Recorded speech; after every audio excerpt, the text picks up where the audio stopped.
ele estava me falando ali que ele já foi católico dentro de um período, como ele disse aqui, de uma revolução de ideias. Estava ali num período cético, e nesse período um adventista começou a estudar com o pastor Michelson, ali o quê? 16, 17 anos? Eu tinha, creio que 17 anos, 17 né? anos. Eu costumo dizer, pastor, que foi um choque, primeiramente, porque eu nunca tinha ouvido falar em criacionismo, né? E nem adventista do sétimo dia. Esse nome até me pareceu bem estranho no começo. Adventista do sétimo dia, que negócio é esse?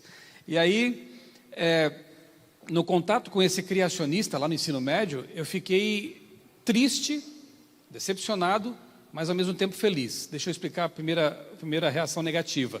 Por que decepcionado? Porque eu percebi que desde a minha infância, eu sempre estudei em escolas públicas, eu só fui estudar realmente numa escola denominacional no mestrado, quando eu passei pelo NASP.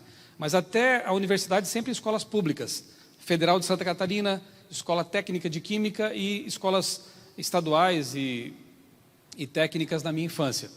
Sempre aprendi nessas escolas que a vida era o resultado de causas naturais, processos evolutivos, mutação aleatória, seleção natural. Nunca haviam me dito nessas escolas que poderia haver um modelo alternativo, ou então um questionamento sério desse modelo da evolução darwiniana. Então eu fiquei decepcionado porque eu percebi que eu tinha sido meio que submetido a uma lavagem cerebral durante todos esses anos da escola. Mas feliz, porque pela primeira vez eu percebia que era possível harmonizar a boa ciência com a boa teologia. Porque, na verdade, embora eu tenha passado por uma fase de ceticismo, eu nunca abandonei a ideia de que a Bíblia é a palavra de Deus. Eu não a conhecia tão bem, eu nunca tinha estudado a fundo a Bíblia até aquela época, mas eu tinha, assim, uma certa convicção de que ela é especial, é a palavra de Deus. Mas eu pensava, como muitos hoje pensam, que Bíblia é uma coisa, ciência é outra, né? A Bíblia serve para, talvez, nos inspirar, para nos ajudar a nos aproximar de Deus, mas não tem nada a ver com ciência. E a ciência ensinava a evolução, mas eu percebi que não era assim. E aí, ao estudar o criacionismo, eu vi que eu podia harmonizar a ciência com a Bíblia, e isso me deixou muito feliz. A fé e a teologia, né? Então, a partir dali, ele começou a crescer nesse conhecimento, e hoje, o pastor Michelson, ele é formado pela UFSC, a UFSC, em jornalismo. Ele tem mestrado em teologia pelo UNASP, ele é pós-graduando em biologia molecular, e é editor da CPB, editor da Vida e Saúde, é um youtuber, eu posso até colocar assim, é um digital influencer, porque ele aí mantém um blog, os seus vídeos no YouTube, nessa área aí de criacionismo, e autor de vários livros também. Então, o pastor Michelson, ele tem bagagem suficiente para responder qualquer pergunta. Veja que eu estou sem nada aqui, estou sem Bíblia, sou pastor, mas hoje as perguntas são para você, pastor. Então, vai dar tudo certo aqui. Bem, deixa eu explicar então como é que vai acontecer mais ou menos aqui as nossas perguntas. Nós dividiremos o nosso programa em 3 partes, tá bom? A primeira parte nós vamos falar um pouco do passado, a respeito da origem da vida, a respeito do período diluviano, antediluviano. Então, qualquer dúvida que vocês tiverem do passado dentro dessa parte de criacionismo ali, da origem da Terra, nós vamos fazer agora a partir desse período. Logo depois nós vamos ter uma música especial, e aí a gente vai começar a falar sobre as atualidades, o presente, como é que, posso colocar assim, a natureza, ela nos ajuda a entender um pouquinho o nosso presente, o que está acontecendo no meio social, a moralidade do mundo. A gente vai estar tratando um pouco sobre as atualidades. Depois, no último bloco, vamos estar tratando sobre a escatologia, sobre a questão do futuro e o que toda essa questão de criacionismo, evolucionismo influencia com respeito ao nosso futuro, com respeito à volta de Cristo Jesus, se é que influencia. Então, o pastor Michelson vai estar respondendo isso aí. Eu vou começar com a primeira pergunta, pastor, e depois aí já vão ter pessoas aqui, olha, a Alana aí e o Walter estão com os microfones aqui, eles vão estar em pé. Então, logo após a primeira pergunta, a resposta do pastor Michelson, você já pode fazer a sua, tá bom? Então, falando sobre a parte aí do passado, pastor, tem uma pergunta aqui. Pastor, como os animais específicos de cada região chegaram lá. Por quê? Se entende a respeito da Pangeia, a respeito da questão aí do dilúvio que separou os continentes, mas Noé parou em um lugar só. Como é que chegou os animais específicos daquela região lá? Nos explica aí, por favor. Já que começaram pelo dilúvio, eu estava guardando aqui uma surpresa lá para a metade, mas eu já vou mostrar agora. Eu trouxe aqui 2 fósseis que pertencem à minha coleção pessoal, e eu gosto de mostrá-los porque são evidências, né, do que aconteceu no passado. Porque pode ser que alguém pense assim, bom, ele já vai falar de dilúvio, mas quem disse que aconteceu o dilúvio? Né? Quem garante que esse negócio que a Bíblia fala aí de uma inundação global teria sido realmente um fato e não uma lenda, né, uma lenda urbana? Bem, observem esse fóssil aqui. O que é fóssil? Grosso modo, um osso petrificado. Isso aqui pertenceu a um ser vivo, era mineral, e com o tempo, depois de ter sido soterrado por lama, e fossilização acontece assim, debaixo de água e lama, o material que era antes osso foi sendo mineralizado. E agora você tem uma impressão, né, em rocha do que era realmente osso. Dá até para ver aqui, em alguns lugares, a textura. Você percebe aqui? Textura de osso, porosa, né, mas é rocha. Bem, que parte do corpo você acha que corresponde esse fóssil aqui? O que vocês acham? Uma coluna? Uma vértebra, né, da coluna de um animal. Agora, essa pergunta foi fácil, a segunda é mais difícil. A que animal pertenceu essa vértebra? O que você acha? Dinossauro? Não. Poderia ser, tem dinossauros pequenos até. Elefante não, girafa também não. Uma baleia? Também não, não é aquático. Sei lá, né? Eu vou ter que encurtar, porque senão o tempo vai embora. Vocês não vão acertar mesmo. Pertencia... Uma girafa? Não. Pertencia a um bicho preguiça. Dá para acreditar? O bicho preguiça você pega no colo hoje, né? Mas nós temos evidências de uma chamada megafauna no registro fossilífero, né? Que mostra que num passado distante, e não precisa ser milhões de anos não, havia realmente uma fauna e uma flora muito abundantes e gigantes. Daqui a pouco alguém pode ser que pergunte, e os homens gigantes? Vamos por partes, né? Mas que há evidências de animais de grande porte e plantas também de grande porte nós temos. E isso corresponde ao cenário que a Bíblia pinta sobre o mundo antediluviano. Um mundo muito mais exuberante, né? E eu tenho aqui, esse aqui eu encontrei lá na Chapada do Araripe, no Ceará. Eu não sei se você consegue ver daí de longe, mas é um fóssil de um peixe. E é um peixe marinho. Só que aquela formação lá no Ceará está a 500 quilômetros do mar. E a gente encontra lá abundante isso aqui, pastor. Fósseis de crustáceos, de peixes, também tem insetos e outros seres, né? Mas muitos deles são de origem marinha. E a pergunta é, o que fazem lá? Numa região seca, né?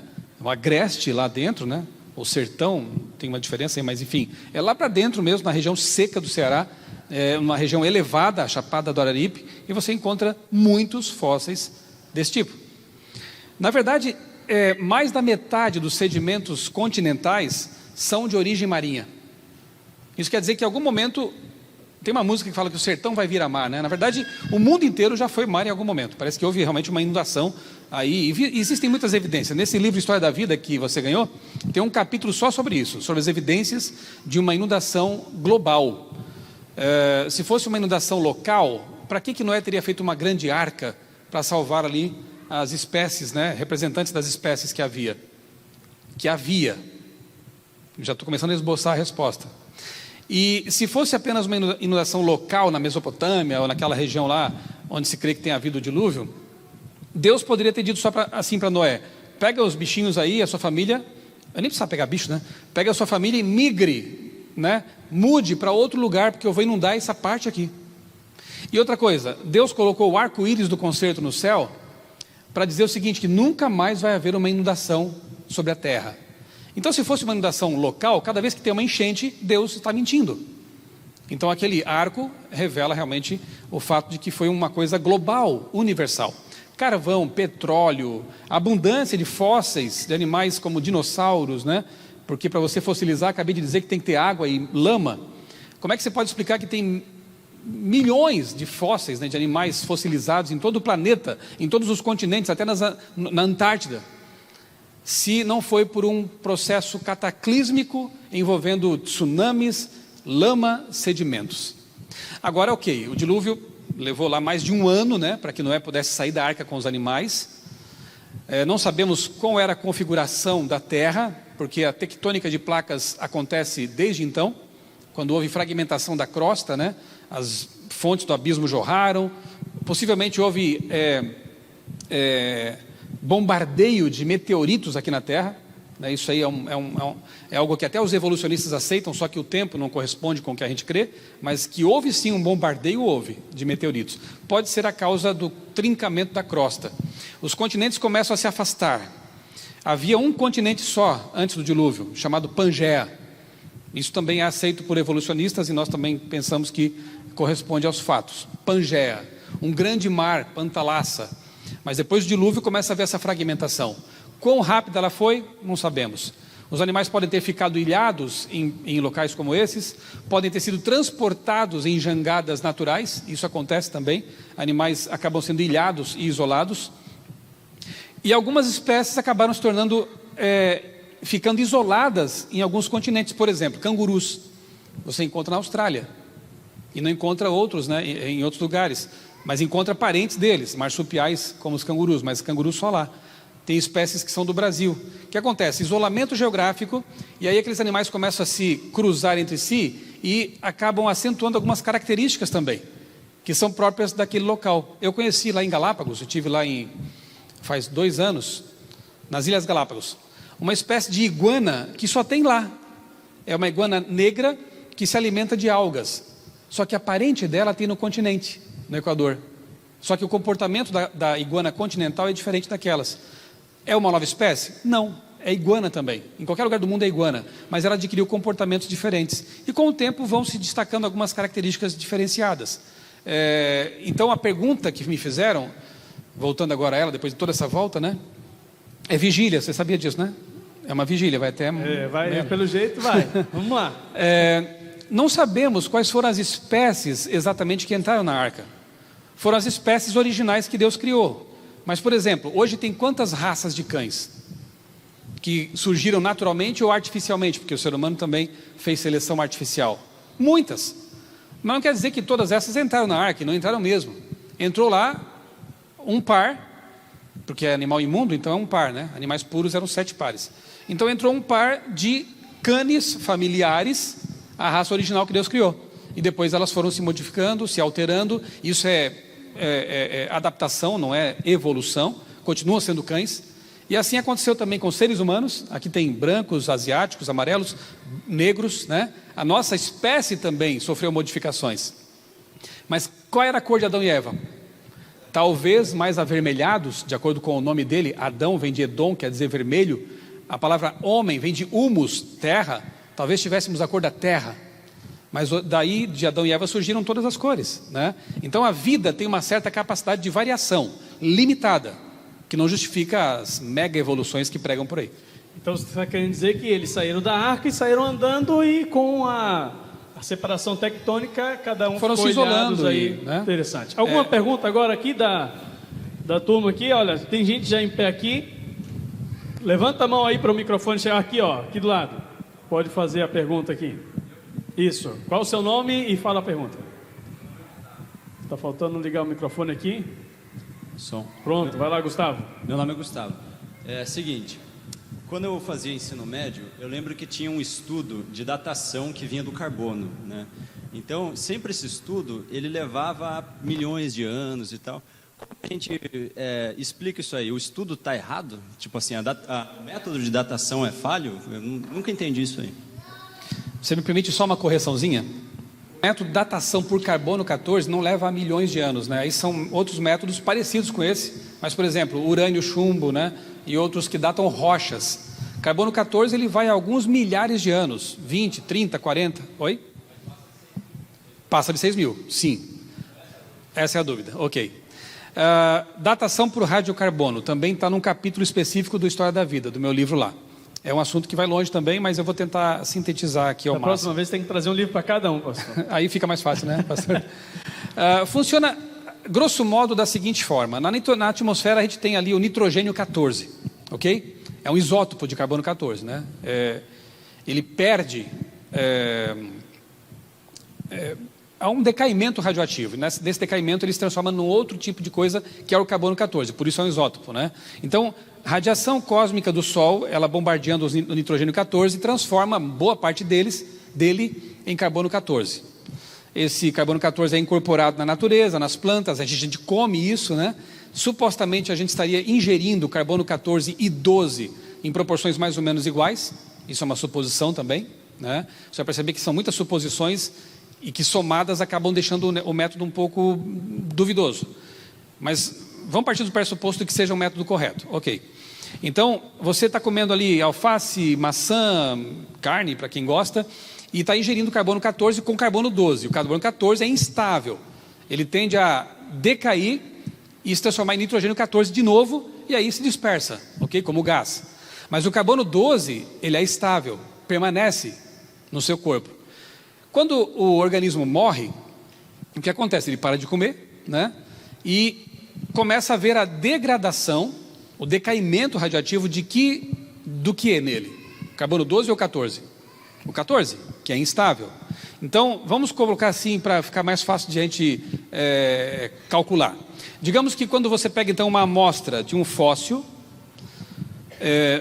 na verdade não dá para usar fóssil porque ele já está petrificado, você tem que pegar madeira ou alguma coisa que é orgânica ainda, osso ainda não totalmente fossilizado. Então você pega uma amostra desse material orgânico, para datar carbono 14 tem que ser um material orgânico. Digamos que naquela amostra houvesse, para arredondar e facilitar, 1 quilo, eu estou exagerando, de carbono 12 e meio quilo de carbono 14. Levando em conta que o decaimento, a meia-vida do carbono 14 é de 5 mil e poucos anos. Vamos colocar 5 mil para arredondar. Então, em 5 mil anos, uma quantidade X de carbono 14 se transforma em metade dela. Então, acompanha comigo. Você pega aquela amostra, você vai ao laboratório, faz ali as suas medições e percebe que tem 1 quilo de carbono 12, que é estável, e meio quilo de carbono 14. Quantos anos teria essa amostra? 5 mil anos. Meia-vida, 5 mil anos. Mas se você medisse e obtivesse 1 quilo de carbono 12 e 250 gramas de carbono 14, quantos anos tem essa amostra? 10 mil anos. 125 gramas. E assim é o raciocínio. É lógico, né? É bem interessante. Só que isso só funcionaria se nós pegássemos ali o bicho que morreu, a planta que morreu, colocássemos numa caixa de chumbo, isolada do meio ambiente, e deixássemos o decaimento acontecer ao longo dos séculos. Aí poderia até ter um grau de confiabilidade, mas ela está exposta à natureza. E é sabido que há vários fatores que alteram esse decaimento. Por exemplo, explosões de bombas nucleares, experimentos nucleares, eles alteram o decaimento radioativo. Mesmo inundações podem fazer com que se esvaiam ali quantidades, tanto de carbono 12 quanto de carbono 14. Então, é difícil você saber se as quantidades iniciais, quando o bicho morreu, de carbono 12 e 14 eram realmente proporcionais, qual era a quantidade, e também não dá para saber se ao longo dos séculos não houve contaminação. Por exemplo, eu vou dar um exemplo que está no meu livro documentado lá. Árvores plantadas ali próximo ao aeroporto, no Canadá, o pessoal sabia que aquelas árvores tinham cerca de 200 anos. Eu acho que é mais ou menos essa a idade delas. Tinham poucos anos, relativamente, né? Quando o aeroporto foi inaugurado, e os aviões começaram a funcionar por ali, alguém teve a curiosidade de fazer uma medição de carbono 14 naqueles troncos das árvores, nas cascas delas. E qual não foi a surpresa? Porque deu milhares de anos. O que você acha que aconteceu com aquelas árvores? Todo mundo sabia que elas tinham alguns séculos, mas a medição deu milhares de anos. Alguma alteração ali por conta do meio ambiente, provavelmente. O que a descarga dos aviões emite? CO? Monóxido de carbono? 12. Carbono 12. Então aquelas árvores foram impregnadas de poluição. Pense agora no pós-revolução industrial, na poluição que nós estamos promovendo na natureza. Será que as medições por carbono 14 são realmente confiáveis? Será que a margem de erro que se adota, ela realmente pode ser confiável? Agora, e se eu te dissesse o seguinte, tudo que eu falei até agora, para você entender o método, e eu falei que talvez chega no máximo a, eu não tenho certeza se é 20 ou 60, mas é na casa de algumas dezenas de milhares de anos, no máximo. Além disso, você não pode mais encontrar carbono 14, porque ele vai degradando. E em algumas dezenas de milhares de anos, ele já não existe mais na amostra. Mas se eu te dissesse que foi encontrado carbono 14 em fósseis de dinossauros, o que vocês me diriam? Não é de pensar? Por exemplo, houve o caso de, são vários os casos, isso tem sido repetido, né? Tem se repetido, mas teve o caso de uma cientista, acho que na Inglaterra, que resolveu fazer a análise dentro de uma garra de um dinossauro. Não sei se era um Velociraptor, mas era uma garra, e ela pensou assim, e falou para os colegas, vamos tentar ver o que tem dentro aí, fazer uma medição. Eles disseram, para que fazer isso? É um fóssil, o que você quer encontrar aí dentro? Não sei, vamos pesquisar, isso é ser cientista, né? O cientista, ele se pergunta, ele questiona, ele não aceita aquilo que só porque está estabelecido pode ser a verdade, né? Ele quer descobrir coisas, ele quer ir atrás da verdade. Um bom cientista, pelo menos, é assim. E ela resolveu fazer isso. Extraiu de dentro daquele fóssil algumas amostras, e qual não foi a surpresa? Encontraram ali carbono 14 e células sanguíneas. Células sanguíneas, que se degradam em alguns milhares de anos. Milhões de anos, não era para ter nada ali de carbono 14 e nem de células sanguíneas. Aí chegaram a pensar o seguinte, pode ser que foi uma contaminação, de repente a faxineira cortou o dedo, foi pegar a amostra e entrou sangue. Pode ser, contaminação. É o que a gente sempre falou para eles também, de contaminações na natureza. Daí nessa hora tem que usar o mesmo argumento, contaminação. Só que tem um detalhe, as hemácias no sangue de répteis têm núcleo. E as hemácias humanas são anucleadas, não tem núcleo. Aquelas hemácias tinham núcleo, eram de réptil mesmo. O que isso faz pensar? Será que os dinossauros realmente se extinguiram há milhões de anos? Ou teria sido alguns milhares de anos? Então esses métodos, eles são questionáveis, mas em alguns casos têm até afirmado aquilo que os criacionistas têm sustentado há muito tempo. Maravilha. Alguma pergunta mais aqui? Ali, ó. Deixa eu... Ali? Então pode falar. Boa noite, pastor. Meu nome é Wagner. Boa noite, eu não estou te vendo, mas pela fé sei que você está aí. A luz está bem no rosto aqui, ali. Ah, tá. Pastor, é o seguinte, eu gostaria de saber se os fósseis dos dinossauros, eles são encontrados em camadas, né? Estratigráficas, não sei se fala assim. Sim. E se nessas camadas há fósseis humanos também, né? Para ver se havia coexistência das duas espécies aí. Seria uma tremenda descoberta quando acontecesse, né? Mas ainda não foi encontrado. Eles estão lá basicamente no período chamado KT, né? Que é o Jurássico, Triássico e Quaternário. Naquele intervalo eles estão lá, não estão acima, nem abaixo. Há um período ali. Só que nós temos que entender o seguinte, a coluna geológica, estratigráfica, né? Que tem ali do Cambriano até o nosso período, passando por vários períodos geológicos, segundo eles, cada período daquele, pensa num bolo de camadas. Então você tem lá chocolate, baunilha, morango, sei lá o que mais. Cada camada daquela seria um extrato geológico, uma camada geológica, né? Extrato daí estratigrafia. Para os evolucionistas, essas camadas se sobrepuseram ao longo de milhões e milhões de anos, né? Todo o pacote, bilhões de anos. Para nós, aquilo foi um evento catastrófico, que se formou talvez em alguns dias, talvez no máximo semanas, por um evento de transporte massivo de sedimentos que acabou sepultando os seres que havia então no mundo antediluviano. Por que nós encontramos dinossauros? Não é só dinossauro que se encontra naquele período, você encontra também outros tipos de mamíferos, né? Outros tipos de répteis e aves também. Mas o fato é que ainda não se encontrou fóssil humano com fóssil de dinossauro. Okay. Seria algo muito interessante, mas por que será que não? Nós temos algumas hipóteses, né, para isso aí. Primeiro, mobilidade. Segundo, habitat. Deixa eu perguntar para vocês o seguinte, se hoje houvesse um dilúvio global, seria fácil encontrar fósseis no futuro, né? Fósseis humanos com fósseis de leões, ursos pardos, seria fácil? Não, por quê? Não tem leão aqui na cidade, ao menos que haja um zoológico, né? Mas não há, nós não queremos viver perto deles, cada um no seu habitat. Obviamente que no mundo antediluviano, dinossauros deviam viver bem longe, ou nós, seres humanos, devíamos viver bem longe dos dinossauros. Mesmo que Adão e Eva tivessem lá, e os seus descendentes, seus 4 metros de altura, mais fortes e tudo mais, um T-Rex tinha 6 metros de altura. Era melhor correr do que enfrentar. Até dava para enfrentar, mas não era aconselhável, eu acho, né? Então, os humanos viviam em outros habitats diferenciados. E além disso, por serem mais inteligentes, fortes, com certeza correram para lugares mais altos.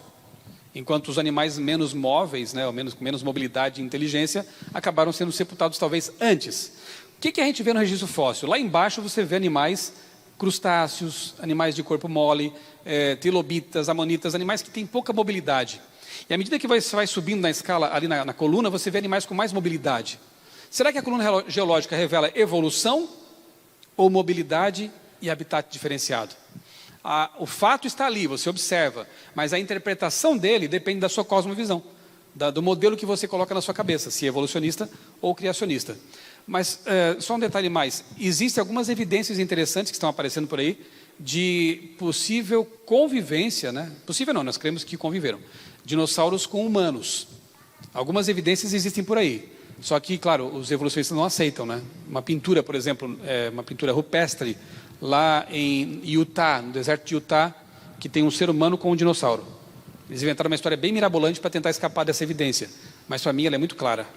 E aguardemos, né? Quem sabe no futuro não apareçam coisas interessantes por aí. Está acabando a nossa última etapa aqui na parte aí do passado e temos uma última pergunta ali. Pode fazer? Fala seu nome e a pergunta. Som. Thiago, minha pergunta é um resgate da primeira que você fez ali. Na verdade, assim, a fauna, não a flora, nos continentes americanos e Oceania, por exemplo, a fauna, ou seja, os animais e também a presença humana, se deu em função de processos migratórios pós-dilúvio ou porque o processo de afastamento dos continentes se deu ao longo desses 4.000 anos pós-dilúvio. Há um consenso no meio criacionista em relação a isso? O afastamento não há um consenso, porque pode ser que durante a catástrofe do dilúvio tenha sido mais rápido até. De repente houve um afastamento maior e depois uma estabilização, e hoje está na ordem de alguns centímetros por ano, né? Então é difícil de dimensionar, porque se a gente parte da visão uniformitarista dos evolucionistas, tudo acontece ao longo de milhões de anos, processos lentos e graduais, né? Se a gente adota a visão catastrofista, a gente entende que coisas podem acontecer, coisas drásticas podem acontecer rapidamente. E temos exemplos recentes. Aquele terremoto na Ásia mexeu até com o eixo da Terra. Um terremoto de 8 ou 9 graus na escala Richter conseguiu mexer um pouquinho no eixo da Terra. Algumas ilhas vulcânicas que não existiam há poucos anos passaram a existir. O vulcão de Krakatoa levou à destruição de praticamente todo aquele arquipélago, né, em questão de dias. Então, catástrofes podem acelerar processos, sim, e acontecer coisas topográficas, orogênicas, né, rapidamente. Agora, uma coisa é certa, migrações a gente aceita, né, porque é bem provável que, por exemplo, as Américas tenham sido povoadas por habitantes lá da Ásia. Lembre-se que o ponto de dispersão da Arca foi na Ásia, Ararat. É diferente do que ensinam os evolucionistas de que a humanidade começou na África, né? Na verdade é a Ásia, e há registros assim, bem interessantes disso aí. Inclusive pirâmides que foram construídas por lá, depois Egito, depois na América, tecnologias parecidas, né? O próprio biotipo dos povos ameríndios lembra muito os povos asiáticos, né? Então a gente pode rastrear algum tipo de migração, quem sabe lá por cima no Estreito de Bering, que na glaciação estaria tudo congelado por lá, havia uma ponte de gelo e eles podem ter passado por lá. Navegações também não podem ser descartadas, né? Agora, a gente aceita sim essa questão das migrações, porque tem que ter havido algo assim para que as Américas pudessem ser povoadas, por exemplo. Dá tempo de falar do Big Bang? Tem muita pergunta aí, mas vamos agora encerrar esse bloco. No próximo bloco a gente continua então. Tá certo? Vamos voltando aqui às nossas perguntas. Nesse bloco a gente vai estar falando de atualidades. Então você já começa a pensar alguma coisa aí que está acontecendo no mundo hoje, quer seja no âmbito social, no âmbito moral, e no âmbito espiritual, religioso, e você vai poder fazer a sua pergunta aqui para o pastor Michelson Borges. E pastor, só um detalhezinho. Pode falar. Passou muito rápido esse primeiro bloco, né? Foi muito rápido. Tem muitas Mas perguntas, eu né? quero convidar vocês a verem no meu canal, lá no YouTube, Michelson Borges, tem vídeos sobre todos esses temas aí, com detalhamento, né? Tem palestras também, por exemplo, dinossauros. Tem uma palestra inteira lá sobre isso aí. E, inclusive, tem um livro também meu, da Casa Publicadora, que é Terra de Gigantes. É um livro mais infanto-juvenil, mas tem bastante coisa ali sobre dinossauros, que é um tema apaixonante e que não daria para esgotar aqui em tão pouco tempo, né? Alguém falou em Big Bang também, dava vontade de falar desse assunto, mas... É verdade, vai é longe, verdade. né? Inclusive eu que estou aqui do lado, fico aqui fazendo algumas perguntas para ele aqui, ele vai me respondendo em particular, mas só que isso aí fica só entre a gente, mas depois você vai ter essa oportunidade. Pastor, vamos lá. Atualidades, presente. O que é a teologia da libertação? E quais são as implicações dessa teologia para o nosso tempo, hoje como cristão? Nos explica aí, nos fala um pouquinho sobre isso. Essa pergunta me faz voltar no tempo até, porque quando eu fui católico, eu pertencia a essa corrente da teologia da libertação. O grupo de jovens de que eu participava, e tenho boas recordações dessa fase também, porque foi uma época da minha vida em que, participando ativamente da Igreja Católica, isso nos protegeu de uma série de coisas, né? Drogas, comportamentos inadequados. Era um grupo assim que tinha muita sinceridade em servir a Deus. Só que, de fato, na época havia uma certa dicotomia na Igreja Católica, que era um crescente movimento chamado carismático. Na época era novidade, e o Vaticano se opunha um pouco a isso, que era um pentecostalismo católico. Isso é o carismatismo. Enquanto a teologia da libertação era mais ou menos dominante aqui na América do Sul, né, nos países da América Latina, sul-americanos. O que é a teologia da libertação? Resumindo, é um cristianismo marxizado, ou marxismo cristianizado.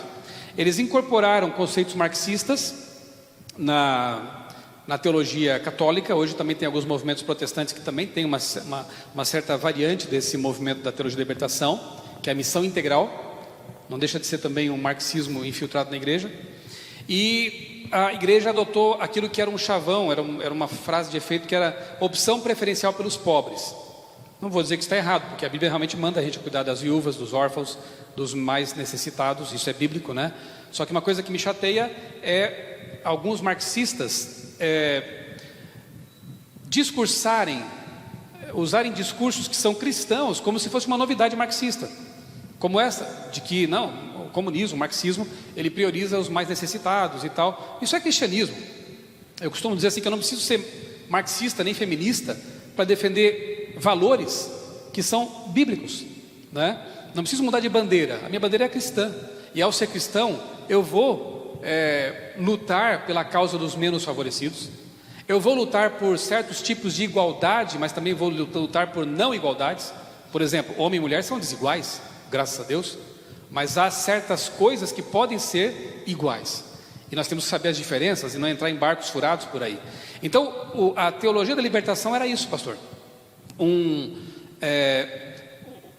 marxismo misturado com Bíblia, mas muito mais marxista do que bíblico. Então grandes nomes dessa época, Frei Beto, Leonardo Boff, eram os nossos mentores, líamos muito material deles, certo? E o curioso é que deu uma arrefecida com o tempo. Então parece que os movimentos carismáticos, os padres cantores, né, acabaram se proliferando. E eu creio que isso foi mais um esforço também de conter a debandada do rebanho, porque muitas pessoas, e eu vivi isso, por isso que eu posso falar, né? Muitos amigos meus daquele tempo de católico hoje são ateus, porque se envolveram tanto com política, e esse mundo é um tanto árido, né? Quando você mergulha na política e vê que as coisas não mudam e que o ser humano é corrupto por si mesmo, né? Eu não sei quantos aqui já leram Revolução dos Bichos, né? De George Orwell, um livro bem interessante, bem ilustrativo do que faz o comunismo, né? Alguém lá leu já? Ok. Então você tem lá, né, a fazenda, os porcos.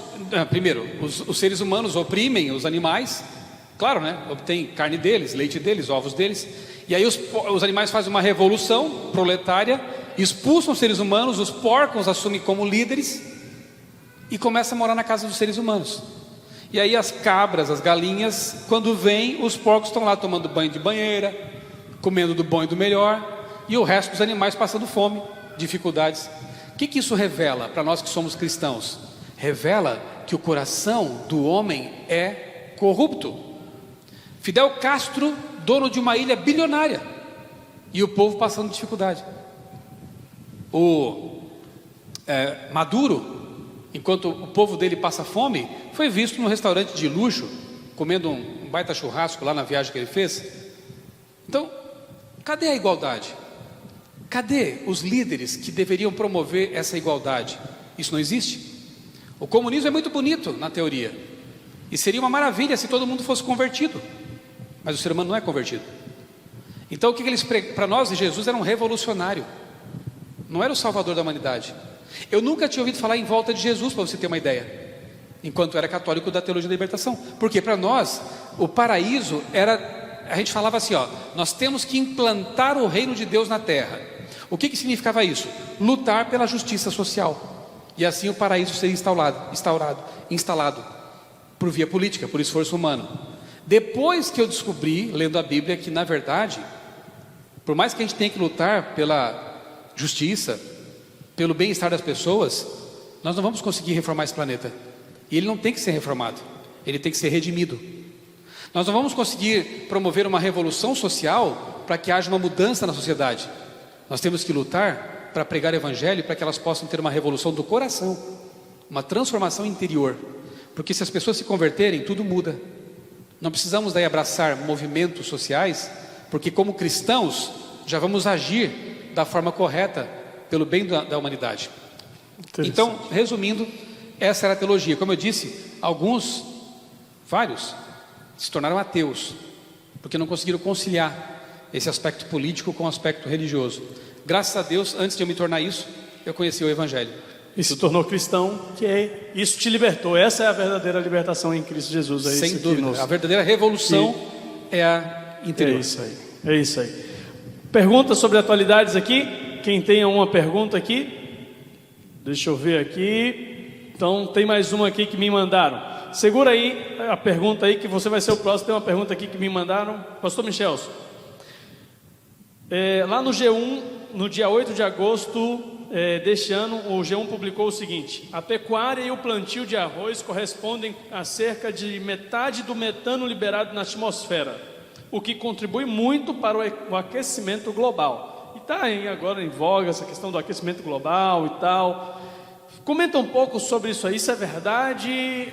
Ou o aquecimento global está ainda ligado a essa questão aí de usinas, refinarias, indústrias, veículos?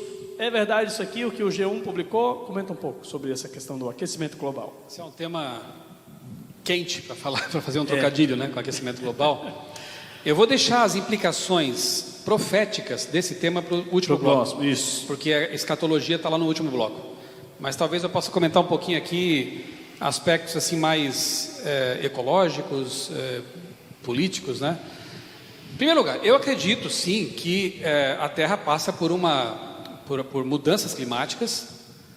É inegável, né? Você tem aí furacões fortes, né?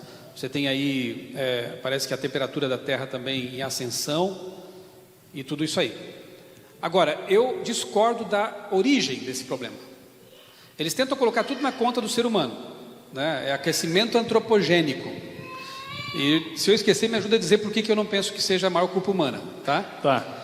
A pecuária entra nesse pacote por quê? Porque a gente sabe que atualmente tem mais boi, vaca no Brasil quase do que ser humano. Para quê? Para manter a dieta de pessoas que vão lá para a rua com faixinhas dizendo: vamos salvar a Amazônia, mas o cara não quer parar de comer carne, não quer reduzir pelo menos, né, o consumo de carne. Por quê? São esses rebanhos que acabam ocupando territórios muito maiores e plantações de soja, milho para alimentar o rebanho também, muito mais para eles do que para nós, que acabam promovendo o quê? Desmatamento. E outra coisa, os bovinos soltam muito pum, e pum é metano. Então esse metano todo na atmosfera, ele acaba também contribuindo para o aquecimento global. Então, mais do que gritar na rua aí, né, com faixas e Greta Thunberg para cá e para lá, seria o quê? Nós assumirmos o nosso papel de mordomos da natureza, porque nós temos que sim lutar pela preservação ecológica, não porque vamos salvar a terra, porque ela não vai ser salva, mas para manter o ambiente o melhor possível até a volta de Jesus. Esse é o nosso propósito. Eu postei nas minhas redes sociais uma coisa lá que deu uma polêmica, né? Eu coloquei lá assim: não vamos... Como é que eu coloquei? não vamos salvar a terra, temos que salvar as pessoas que habitam sobre a terra. Aí acharam que eu era sei lá, você é antiecológico, você quer destruir a terra, você quer acabar com a Amazônia. Não quero, eu sou criacionista, eu amo os animais, eu amo as plantas, né? Eu quero que elas durem o máximo possível, em boas condições. Mas eu vejo gente jogando papel na rua, né? Tomando banho demorado e comendo carne pra caramba. Eu não acho que esses caras são ecológicos, porque eles podiam fazer a parte deles de outras formas, né? Não querem mudar o estilo de vida. É muito mais fácil ir para a rua com cartazes do que mudar o estilo de vida. Então, nesse sentido é que a pecuária, né, ela acaba sendo um grande contributo para esse tal de aquecimento global, mais do que a questão antropogênica, né, em si, porque, bom, aí eu vou deixar para o segundo bloco, o último bloco, porque quando você coloca a culpa no ser humano, o ser humano fica desesperado. Isso é instinto de rebanho, engenharia social, e ele vai ter que fazer alguma coisa, e ele acaba aceitando certas legislações, certas coisas extremas para salvar a terra. Senão nós vamos morrer todo mundo aqui, né? Com esse negócio de aquecimento global. E o ser humano medroso, ele se torna predisposto a aceitar coisas, mas isso eu vou deixar para depois. Tá certo, então. Então, resumindo, eu acho que sim, tem havido mudanças climáticas, sim, mas eu questiono a causa. Eu tenho no meu blog, inclusive, algumas pesquisas que mostram que a atividade solar, ela influencia muito mais a nossa dinâmica atmosférica aqui do que coisas que acontecem entre nós aqui, seres humanos. E não esqueçam, tem um texto de Ellen White no Grande Conflito, eu acho, não tenho certeza da fonte agora, mas acreditem, eu li, em que ela fala que Satanás estudou os laboratórios da natureza, e tanto quanto Deus permite, ele opera com seu poder para causar furacões, saraivadas, né, chuvas intensas e até terremotos. Então o maior causador dessas coisas todas é o diabo. Então não é uma culpa totalmente do homem. Ok. Pergunta ali atrás. Boa noite, Michelson. Eu sou o David. Boa noite, eu tenho David. duas perguntinhas aqui. A primeira é sobre o marxismo cultural. Eu gostaria que você comentasse a respeito e que você fizesse, se tem relação ou não a degradação da família que a gente vive hoje, né? Os inúmeros divórcios, os problemas de relacionamento, se está relacionado ou não com o marxismo cultural. E o segundo é sobre o sínodo da Amazônia e qual a sua opinião, o que você tem visto e o que você acha sobre isso? Ótimas perguntas, obrigado. Primeira, tem gente que acha que é conspiração esse negócio de marxismo cultural. Pergunta para Gramsci. O que aconteceu? Quando o comunismo, né? O socialismo e o comunismo tem uma certa diferença, mas eu vou agrupar tudo aqui para ficar mais fácil. Quando esse negócio de socialismo, aspas, caiu como regime político na ex-União Soviética, eu sou desse tempo, né? Lá em 89, quando o Muro de Berlim é derrubado, né, e tudo mais, começa uma bancarrota dos sistemas marxistas, embora isso exista ainda em Cuba, Venezuela, Coreia do Norte e China, entre aspas, né, porque é um negócio meio híbrido por lá, comunismo e capitalismo. Quando perceberam que não deu certo pelas armas, apesar de os regimes comunistas ateus terem matado cerca de 100 milhões de pessoas, eu tenho lá em casa um documento chamado Livro Negro do Comunismo, é um calhamaço assim, que documenta realmente as mortes, tanto é que agora o Parlamento Europeu equiparou nazismo a comunismo. Leram sobre isso? Notícia recente. Por quê? O nazismo matou milhões de pessoas, totalmente deplorável, obviamente, né? 6 milhões só de judeus, né? E mais outros tantos. Só que o comunismo levou à morte, os regimes comunistas levaram à morte 100 milhões de pessoas. Se alguém entrasse aqui na igreja agora com uma suástica na camisa, a gente olharia torto para essa pessoa, porque nazismo, né? Mas tem gente que entra com o martelinho e a foice numa boa, e aquele símbolo ali é tão ou mais objetável que a suástica nazista. Quem disse isso e reconheceu isso foi o Parlamento Europeu, recentemente. Bem, perceberam que pelas armas e pela matança não deu certo, a coisa não funcionou. Então qual foi a proposta de um filósofo e jornalista italiano chamado Antonio Gramsci, que infelizmente foi preso e na prisão escreveu muito. Se ele tivesse que sustentar a família, trabalhar, talvez não tivesse produzido tanta coisa. E essas obras dele na prisão foram o conteúdo, né, que deu munição para os neomarxistas, digamos assim, entenderem que não seria pelas armas, mas sim pela cooptação dos intelectuais e da mídia. Eles se infiltraram nas universidades, e eu passei por uma federal, eu sei o que estou falando, isso há 20 e poucos anos, hoje está bem pior. Eles se infiltraram nas universidades, se infiltraram na mídia, para conquistar o pensamento das pessoas. Então, juntando com o que você falou sobre a família, a degradação da família, a degradação da questão de gênero, né? Tudo isso não é por acaso. Se você leu que Marx e Engels escreveram sobre família, sobre sexo, você vai ficar assim, abismado e enojado, né? Engels dizia mesmo que a questão da monogamia é uma besteira, porque aí eles juntam evolução com o marxismo, né? Na verdade, Marx dedicou o seu livro Capital a Darwin. E tem todo... o tempo não permite, mas no meu canal tem uma palestra lá que eu falo do entrelaçamento entre espiritualismo, marxismo e evolucionismo. Pode parecer que não tem nada a ver uma coisa com a outra, mas tem tudo a ver porque a mente por trás é a mesma. Ele orquestrou essas coisas. Então assista lá, por favor, essa palestra. Tem outra palestra no meu canal que o título é Marxismo, acho que é esse o título mesmo, Marxismo. E eu falo detalhadamente porque eu fui convidado a fazer uma palestra para professores da rede adventista lá do Paraná. E eu passei minhas férias inteiras estudando, enfiado em leituras desse tipo, né? Sobre marxismo, neomarxismo, marxismo cultural. E a coisa é meio preocupante, porque eu penso assim, pastor, que com os adventistas o inimigo é muito mais sutil. Ele sabe que espiritismo não pega na gente, porque a gente conhece muito bem a Bíblia, o que ela fala sobre o estado do ser humano na morte. A gente sabe que não existe alma imortal. A gente sabe disso, a gente estuda isso para ser adventista. A gente sabe também que o evolucionismo não combina com a Bíblia. Então o evolucionismo não tem acesso tão fácil no nosso meio, não consegue se mesclar.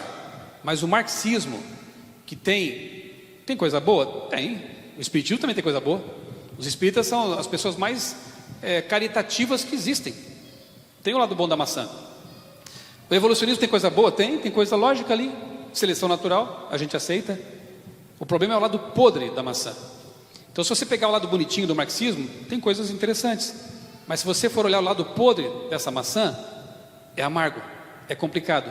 E eu tenho notado que é esse o ponto que tem penetrado na igreja de forma mais sorrateira, porque nós não estávamos blindados quanto a isso, não estávamos preparados para isso. E infelizmente o marxismo cultural tem tido espaço entre nós. Tem pessoas hoje relativizando o casamento, tem pessoas hoje relativizando as diferenças de sexo. Eu não vou usar nem a palavra gênero mais, porque ela já foi sequestrada. Eu fico com a boa e velha palavra sexo, homem e mulher. Tem pessoas relativizando isso aí. Mas se você for à Bíblia, você vai perceber o quê? Homem e mulher os criou. Benditas diferenças. E aí começa a haver umas distorções muito complicadas. Por exemplo, eu acompanho a Ana Paula do vôlei no Twitter, aquela ex-jogadora de vôlei. Ela escreve coisas interessantes sobre política e tal, e ela é uma grande militante contra algo que está acontecendo no meio do esporte feminino. Recentemente, um transexual venceu uma competição de ciclismo. Aí você vê a foto, duas mulheres, primeiro, segundo, terceiro, e o cara ali, fortão, homem, né? Mas cabelo pintado e tal, sei lá se estava de batom, mas enfim, exteriormente querendo ser mulher, mas competindo com mulheres. Eu pergunto, isso é justo? Será que um tratamento hormonal de meses ou de poucos anos vai reverter o fato de que esse cara teve o corpo dele banhado na adolescência, na infância, por testosterona, que fez com que os músculos ficassem mais fortes, os ossos mais fortes e duros, né, mais resistentes? Vai reverter isso? Não vai. Então a Ana Paula está lutando contra isso, porque cadê as feministas agora para lutar pelos direitos das mulheres que estão sendo passadas para trás no esporte feminino?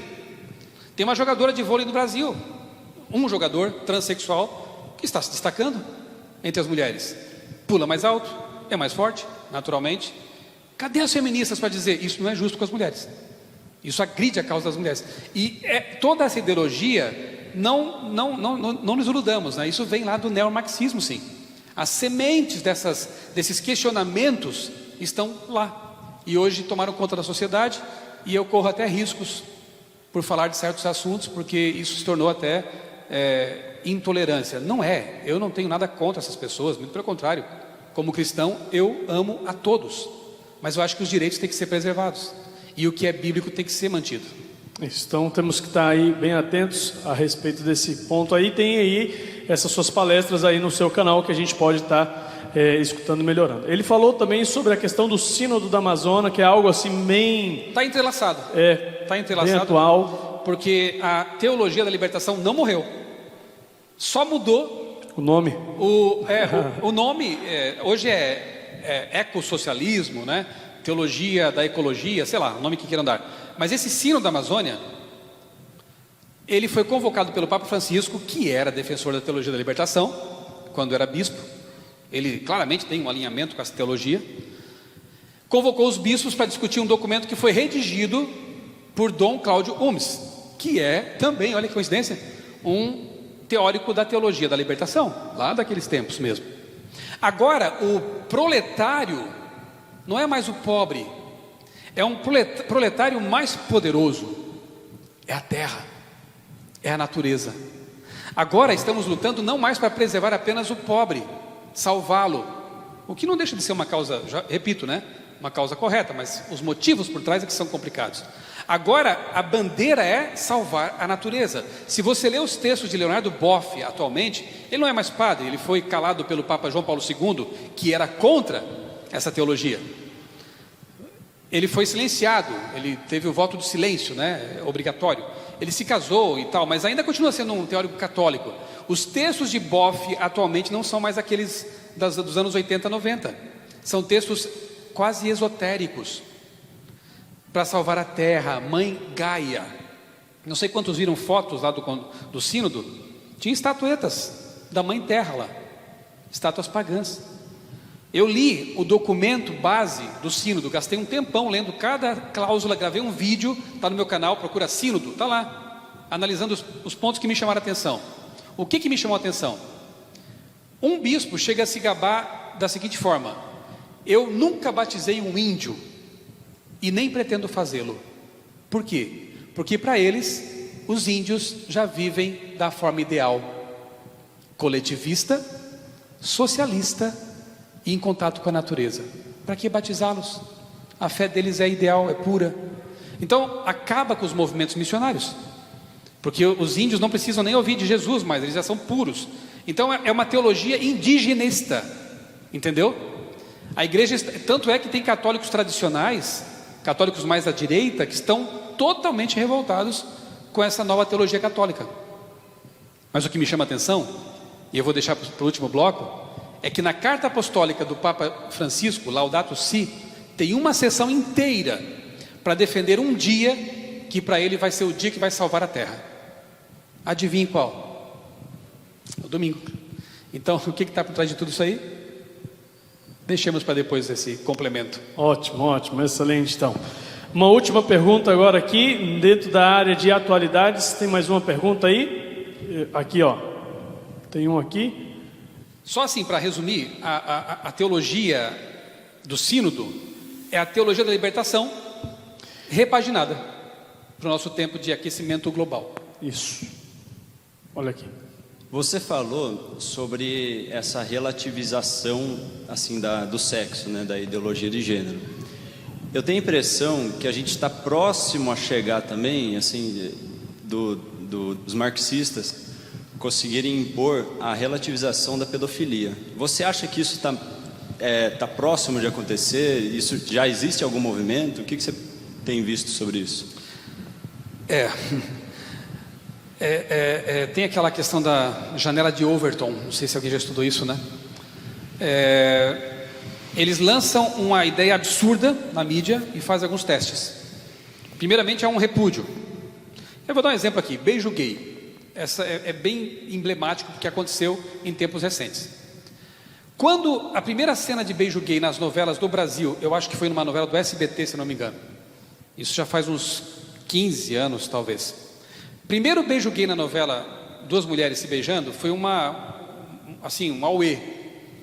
Houve repúdio, houve revolta, houve manifestações contrárias, muita manifestação contrária. Ok, passou um tempo, segunda vez que aconteceu isso, segundo beijo gay, já não houve tanta manifestação. Terceira vez, aplausos. Velhinhas, fãs de novela achando legal, inclusive, senhoras.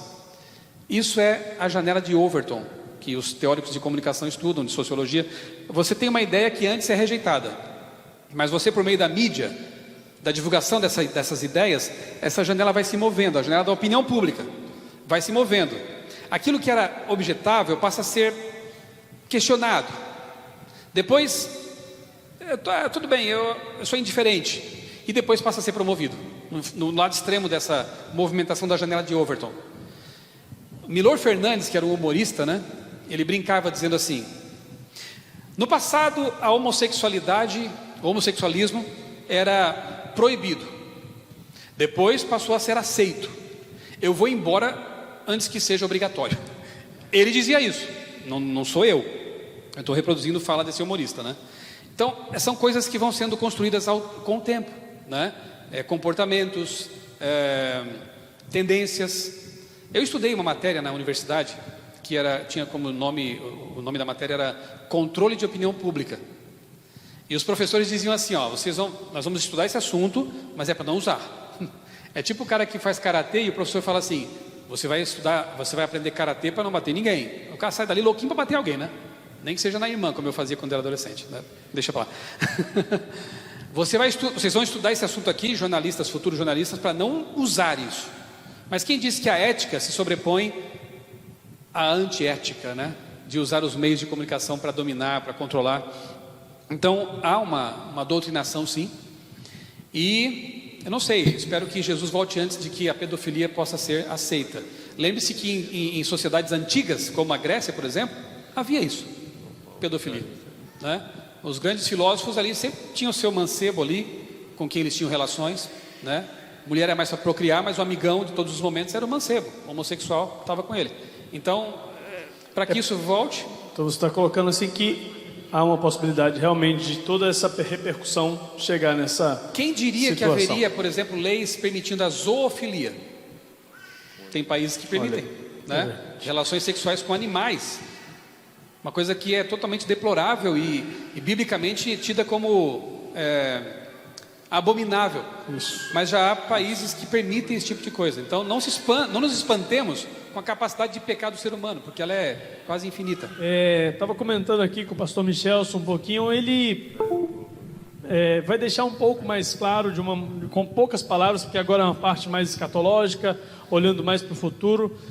Mas chegou uma pergunta aqui a respeito de feminismo, se a gente pode se envolver com o feminismo, e a gente estava comentando, pastor, como cristão, a gente precisa se envolver com esses tipos de bandeiras, com esses tipos de movimentos. Em poucas palavras, só tenta definir para a gente finalizar isso aí, para ficar bem mais claro daquilo tudo que você falou na segunda parte do nosso programa. Pastor, acho que você usou a palavra certa aí. A gente precisa se envolver nessas coisas, né? Infelizmente, eu já vi algumas pessoas que acabam se envolvendo tanto em algumas causas, que se tornam tão apaixonadas por aquilo, que esquecem. E como o senhor falou, desculpa te interromper, Sim. Tem um lado bom, tem coisas interessantes ali, mas também tem aquele outro lado que às vezes é o que pode continuar. A radicalização, e enfim, né? Eu visitei certa vez lá em Seneca Falls, nos Estados Unidos, a origem do feminismo. Começou numa igreja metodista, né? A origem da coisa até parecia que eram ideias interessantes, né? Agora também tem umas coisas assim bem curiosas, por exemplo, né? Para que elas mulheres pudessem votar pela lei, elas teriam que ir à guerra, combater. Elas inicialmente não quiseram, as mulheres mesmo, porque nós queremos cuidar dos nossos filhos, da família, e se isso envolver ir para a guerra e de repente deixar a família sem a mãe, elas preferiram trocar uma coisa pela outra. Então tem assim algumas histórias bem interessantes, né? E de conquistas também que são atribuídas ao feminismo e que são de homens, por exemplo.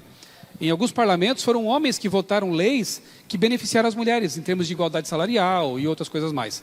Há ainda desigualdades? Existem, e algumas são muito injustas, claro, né? Mas eu não acho que a mulher e um homem também precisaria embarcar em certos movimentos que são muito envolventes e que acabam, de repente, afastando. Aconteceu, eu repito, com meus amigos da Teologia da Libertação, lá nos anos 80, 90, né? Que se apaixonaram tanto pela política de esquerda que esqueceram de Deus. Abandonaram a Bíblia e o cristianismo. Isso pode acontecer também com feministas, com outros movimentos sociais, né? Eu não sei se nós cristãos precisaríamos disso. Nós precisamos viver o cristianismo verdadeiro. E se fizermos isso, já será um grande benefício para nós e para a sociedade. Maravilha, excelente. Então, tem um livro que eu quero recomendar para vocês, tem vários, né? Mas eu comprei, estou lendo e achando interessante, da deputada Campagnolo. O título é Feminismo.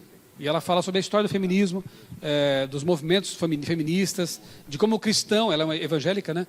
Como o cristão deve se relacionar com esses movimentos. Então há literatura interessante aí, se você quiser gastar tempo com isso, né? Para se informar um pouco mais, vale a pena. Excelente. Então, olha só, nós passamos aqui, falamos um pouquinho da origem da vida, falamos um pouco sobre as atualidades, aquilo que está acontecendo. É óbvio que nosso tempo é curto, a gente não consegue contemplar todas as questões de tudo aquilo que envolve aí. Mas vamos agora nos reportar um pouco com respeito ao futuro. E o senhor, pastor, falou no bloco anterior a respeito da questão climática, a respeito dessa questão do sínodo da Amazônia, e falou que isso tem implicações escatológicas. Então, vamos começar por aí, que o senhor falou que ia deixar para essa parte. Nos oriente, nos mostre quais são as implicações, o que isso tem a ver, que está acontecendo hoje, com respeito à escatologia, o futuro, a volta de Jesus, por exemplo. Vocês já ouviram falar na palavra ecumenismo? Alguém já ouviu falar? Ecumenismo? Alguns já, né? Eu creio que o primeiro a usar essa palavra no meio adventista, ou até talvez quase que cunhá-la, foi um amigo meu do mestrado, o pastor Sérgio Santelli. Nós conversávamos muito sobre isso em 2007 e 2008, já faz 11 anos. Né? E eu me lembro que a primeira palestra que eu fiz no auditório da CPB em 2008, ela foi gravada, o áudio foi gravado, inclusive, está no meu canal, é uma palestra meio fóssil já, né? Uma das primeiras que está no meu canal. Eu falei sobre ecumenismo. O que é ecumenismo? Você conhece ecumenismo, né? Ecumenismo ou ecumene, nossa casa comum. É a ideia de juntar todas as religiões debaixo do mesmo guarda-chuva. Isso é o ecumenismo. Só que o ecumenismo é muito mais amplo. Porque ele usa como bandeira uma coisa que une não só religiosos, mas ateus também. Espiritualistas também. Ocultistas, e quem quiser salvar a Terra está junto, entendeu? Por isso é que é um ecumenismo ecológico, é uma causa muito mais ampla. E quem está se destacando hoje como líder ecológico no mundo? Quem? Quem que foi recentemente a Abu Dhabi, lá entre os muçulmanos, foi aclamado como o campeão do meio ambiente, entre os muçulmanos? O Papa Francisco. Greta Thunberg é uma menina que está também como testa de ferro aí, né? Mas ela também já deu as mãos ao Papa. Tem uma foto lá, uma palestra minha, que eu estou preparando agora para apresentar em Salvador. Tem uma foto da Greta Thunberg, aquela menina sueca, adolescente, com uma placa assim, dizendo, tipo, quase assim, Viva Laudato Si. E o Papa sorrindo para ela, claro. Laudato Si é aquela carta apostólica, que se não me engano foi publicada em 2015, em que o Papa defende o domingo como o dia da Terra, da Mãe Terra. O dia para nós... para os seres humanos pararem um pouco seus trabalhos, né? Não ficar dirigindo tanto carro, para um dia com baixo carbono, para você ficar em casa ou na igreja. E o interessante é que todo mundo aceita, não precisa nem ser religioso. Porque, quer ver? Lembra da jornada de Overton, né? Às vezes joga umas coisas assim exageradas na mídia, como por exemplo, teve um cientista que propôs, nós temos que adotar o canibalismo para salvar a Terra. Em vez de comer tanta carne de animal e tal, vamos comer os cadáveres que vão sobrar por aí. E olha que absurdo, que nojento isso, né?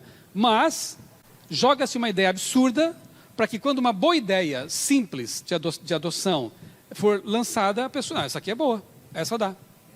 Decreto dominical à vista. Eu estou sendo mais claro que eu posso agora, né? Porque eu quero ver agora, eu acabei de ver aqui no meu Twitter, um desses católicos que eu sigo aí, da linha mais à direita, dizendo que o Papa acabou de aprovar o documento que foi resultado do sínodo. Eu quero ver com atenção esse documento. Porque se a Laudato Si era a base para as discussões, o que será que tem nesse documento? De repente mais um reforço para a questão dominical? Em maio do ano que vem, o Papa convocou os líderes do mundo todo para uma reunião no Vaticano. E óbvio que um dos temas é ecologia, é o meio ambiente também, né? Agora, aqui cabe uma certa ressalva, Inclusive o pastor Sérgio Santelli me escreveu um artigo, eu publiquei no meu blog, outraleitura.com.br, tem 2 blogs, criacionismo.com.br, eu publico só material criacionista. E no outraleitura.com.br eu publico temas variados, profecias, comportamento, Bíblia, assim, né? Então eu desmembrei os 2 para ter segmentos mais específicos. E o pastor Santelli escreveu um artigo muito interessante com o título Dar o alarme ou ser alarmista? Não é bem assim, mas é mais ou menos isso. Qual é a diferença de ser alarmista e ser um atalaia que está dando o alarme? Você sabe qual é a diferença? Vou dar um exemplo. Alguns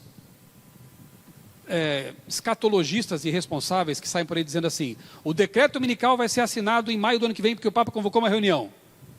Isso é sensacionalismo, é alarmismo. Não há datas marcadas para nada, gente, né? Jesus não deixou datas marcadas para nada. Está próximo, eu creio que está próximo. Eu creio que todo o cenário para o decreto dominical está armado. Pode ser dentro dos próximos meses, próximos anos, mas quem sou eu para ficar marcando datas? Quem disse que na reunião de maio do ano que vem vai ser assinado o decreto dominical? Para começar, tem que haver uma agitação, Ellen White diz, em torno do assunto. Porque ninguém vai receber a marca da besta sem que antes tenha sido prevenido, não é prevenido, tenha tido contato com esse assunto para tomar a sua decisão. Tem uns malucos aí dizendo que a marca da besta é um chip. Então é fácil, né? Então se eu não receber o chip, eu estou salvo, mesmo que eu não guarde o sábado, mesmo que eu não aceite Jesus como Salvador. Deixa eu inverter a equação, porque Jesus como Salvador vem antes do sábado, né?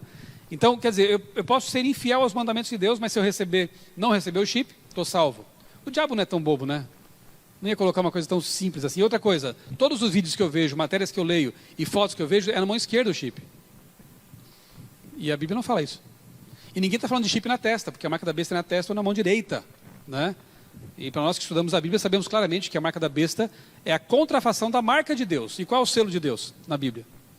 É o sábado. Não porque seja um mandamento maior que os outros, mas é porque ele traz as características de um selo. Nome, jurisdição da autoridade, o cargo dela. O Criador está ali claramente no sábado. E a proclamação das 3 mensagens angélicas envolvem o sábado. Temei a Deus e dar-lhe glória, porque é vindo a hora do seu juízo. E adorai aquele que fez os céus, a terra, o mar e as fontes das águas. Uma frase extraída de Êxodo 20, 8 a 11. O sábado. Se a marca de Deus é o sábado, a antimarca só pode ser um dia da semana. Porque ela se opõe ao selo, mas é parecida com ele. O anticristo se opõe a Cristo, mas quer ser como ele. Então só pode ser um dia que tem a pretensão de ser santo, especial, mas que não é. Qual é o único dia que tem isso? É o domingo. E os catecismos admitem isso, né? Então, o que está por trás desse sínodo é a promoção, sim, da Laudato Si, que, sim, traz o domingo como opção para salvar a terra. E todo mundo vai aceitar, numa boa, porque a proposta é muito boa. Todo mundo, entre aspas. Então, assim, só deixando claro, é mais simples aceitar um dia para dar um stand-by do que deixar um estilo de vida de comer alguma coisa ou fazer, é isso que está querendo dizer. Então, todas essas publicações, essas divulgações são alarmes, mas com outros objetivos. Eu me lembro que em 2011, acho que foi 2011, quando a campanha da fraternidade da CNBB tratou do meio ambiente, eu recebi um folheto na minha cidade natal, lá em Criciúma, Santa Catarina, de uma paróquia lá de Criciúma, e eu li atentamente o texto porque falava sobre meio ambiente, isso em 2010, 11, não lembro agora. Depois eu tenho a data, né, nessa minha palestra. E eu tenho o folheto também guardado. Lá no meio dizia assim: uma das propostas desse movimento, da campanha da fraternidade, é restaurar o domingo como o dia do Senhor. Gente, é muito claro isso.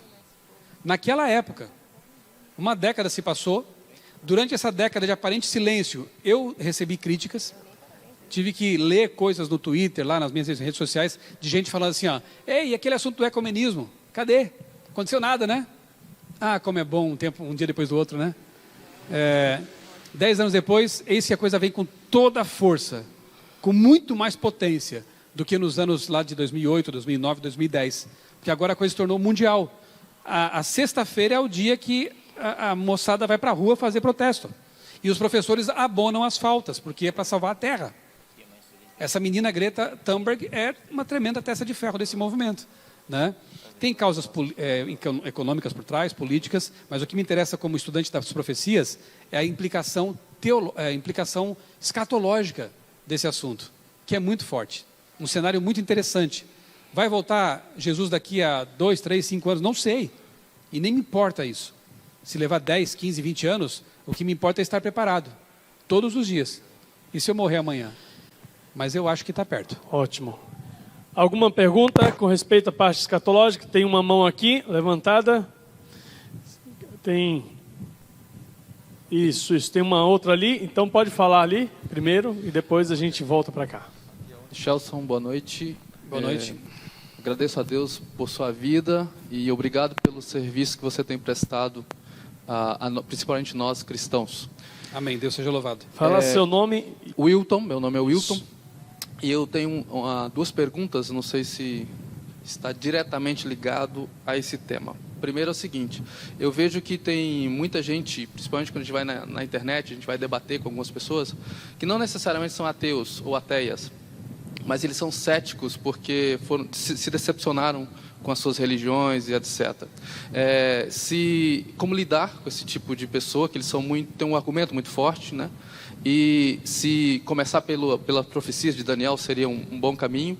E também se a gente pode falar sobre a lalação, um período de fala dos bebês, se isso na evolução ou na teoria da evolução é realmente um gargalo, conforme eu já ouvi falar sobre isso, que é algo que a evolução não consegue explicar. E quando você nega o Gênesis, você também pode negar a volta de Jesus, então acho que está ligado aí. Sem dúvida, né? A gente une agora as duas pontas aqui do nosso debate, né? A primeira e a última, né? E por isso que o tema foi porque creio nas origens, no futuro, na interligação das profecias com as origens, né? Aquilo que você pensa com relação às origens, você vai também pensar com relação ao futuro, porque no futuro está a promessa da árvore da vida. Mas se a árvore da vida do Gênesis é um mito, que promessa é essa? Se o teu Deus não é capaz... Desculpa, não é o teu, eu estou falando de modo genérico, né? Se o Deus dessa pessoa não é capaz de criar o mundo em 6 dias literais, como o Papa disse, né, um tempo atrás, que Deus não é um mágico com uma varinha de condão para criar o mundo em pouco tempo. Ou seja, tem que usar o processo evolutivo. Se Deus não é capaz de criar o mundo em 6 dias, e poderia tê-lo feito em 6 segundos, se Ele quisesse, porque Ele é Deus, o que me garante que Ele vai ser capaz de recriar o mundo após o milênio? O que me garante que Ele é capaz de qualquer outro tipo de milagre? Se Ele é tão limitado assim. O meu Deus é todo poderoso. E Ele fez o mundo em 6 dias porque Ele optou por fazer assim. Para o nosso bem, porque esse ciclo tem que ver com a nossa vida, né? Pensando em nós. Mas podia ter feito em 1 segundo, no estalar de dedos. Então, aquilo que eu penso com respeito às origens tem tudo que ver com o meu presente e o meu futuro. Quem é o seu Deus? Eu acho que a melhor postura para lidar com o cético que se decepcionou com as religiões é mostrar o verdadeiro cristianismo. Não tem testemunho mais poderoso. Francisco de Assis, aquele católico, né, de quem eu sempre fui fã, ele disse uma frase assim fantástica, entre outras tantas, né? Por isso que eu amo o hino 15 do nosso cenário, porque foi escrito por Francisco de Assis. Vê lá no seu cenário adventista, está lá, Francisco de Assis. Vós, criaturas do Senhor, ó elevai a Deus louvor, né? Ó louvai, coisa linda, aquela poesia da criação. Um dia que eu morrer, eu falei, se eu morrer, põe esse hino aí e depois o bem junto a Cristo, são os que eu mais gosto, né? Francisco de Assis disse, pregue o evangelho todo o tempo, se necessário, use palavras. Forte, né? Pregue o evangelho todo o tempo, se necessário, use palavras. Muita gente só vai ouvir a pregação porque viu antes Bíblias vivas. Por isso que eu louvo a Deus pelas nossas clínicas, nossos hospitais, nossas escolas, porque se eles cumprirem a missão, pode ser que não convertam muitas pessoas, pode ser que muitos que passaram por lá não se tornarão adventistas, mas lá na frente, quando começar essa perseguição, porque Ellen White disse que nós vamos ser realmente execrados publicamente, isso hoje é só um ensaio. Hoje terraplanistas me odeiam, evolucionistas me achincalham nas redes sociais. Tem hora que a gente até tem que respirar fundo assim e clamar a Deus por paz, porque não é fácil, a pressão é forte, né? Especialmente nessas redes sociais. Mas vai piorar muito, nós vamos ser alvo de execração universal, diz Ellen White. Nessa hora, pessoas que passaram por nossas instituições, pessoas que talvez até frequentaram a igreja ou foram nossas vizinhas, o que elas terão visto? Porque muitas vão dizer, isso é mentira, esse povo é bom, esse povo é sábio, esse povo ajuda, fazem campanha para doar sangue, fazem campanhas de Natal, cestas básicas, lutavam para quebrar o silêncio.